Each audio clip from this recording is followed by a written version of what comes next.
Lights, camera, action. This is all about action product photography. That sense of motion, that anticipation of motion within product photography to help sell our product. I'm going to use some D&D dice. Ooh, that's an awesome roll. I'm going to use these D&D dice to create a simulated action. So there won't actually be action. We're going to simulate the action to create an awesome image. So if that's what you're into, let's get into it.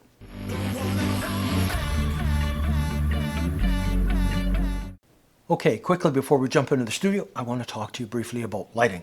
Now, in my case, using these D&D dice, we're going to simulate an action shot, meaning I'm going to take a bunch of photos and put it together in post.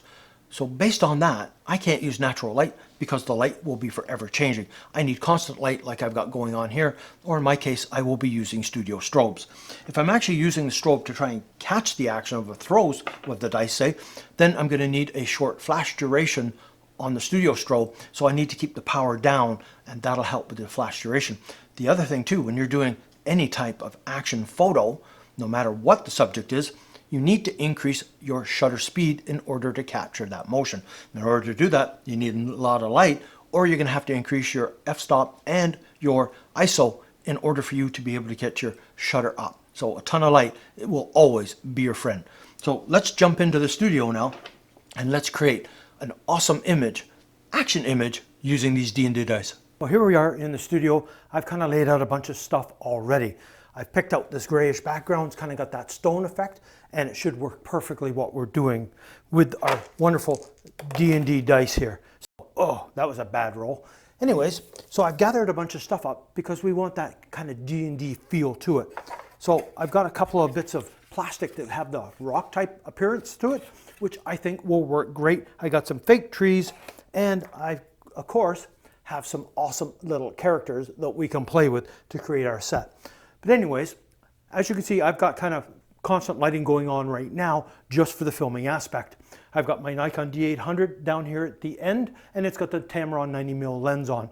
I am going to be side lighting this to create the effect I want. I had to put some black cloth on the wall here because otherwise light was bouncing off the wall onto the set and adding too much fill.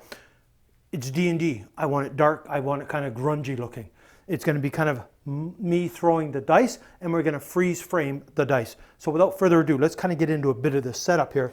So I'm just going to create my Fate rock here, and I'm going to kind of create like a little tunnel. So I've got a foreground, background, and my dice will be in the middle of the middle ground. So I'm going to have some out of focus and out of focus back here.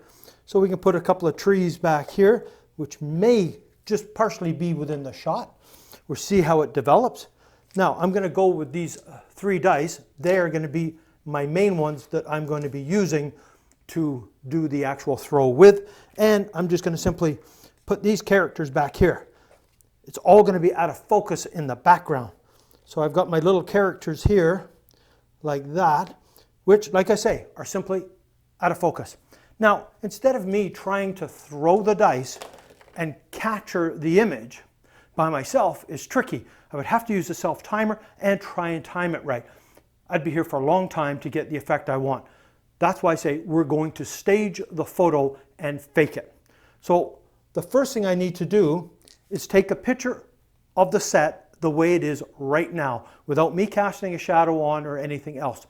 I have a blank canvas to work with because we're going to create another photo, and then we're going to simply erase the parts that we don't want, and that'll show this here.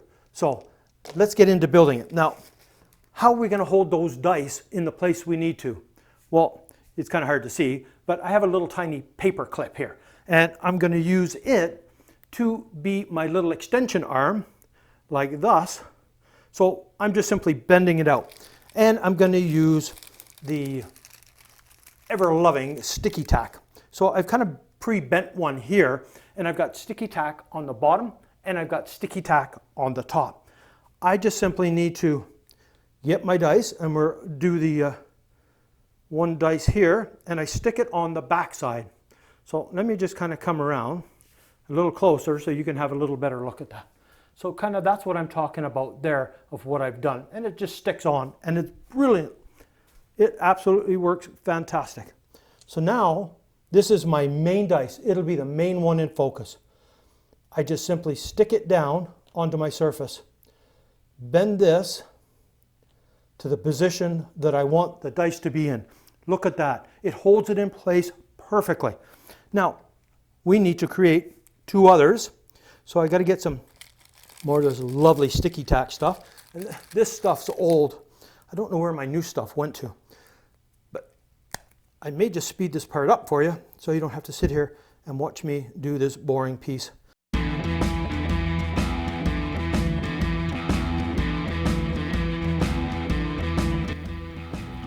And as I say, the sticky tack is fantastic for doing this type of work.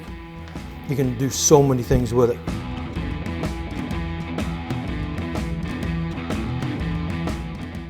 Now I can have this one up a little higher maybe. Kind of on that angle. So I think that looks pretty good. I may have to pull this in just a bit because I'm using like that little tunnel thing. Now, I will be changing when I actually do the photo to black because I don't want my body within the image. I just more or less want this part of my hand, and I'm going to be kind of in this place. That way it shows that these dice, and I'm going to move this one back a bit. It's going to be more kind of like that, I think, and not so much on the angle. So I think something similar to that. My hand here, throwing it out. That's it. That's how easy the setup is. I've got my light coming in here. If I find it too grunged on this side, I could put a little bit of a bounce back in to fill in. That's it. That's how easy this set is.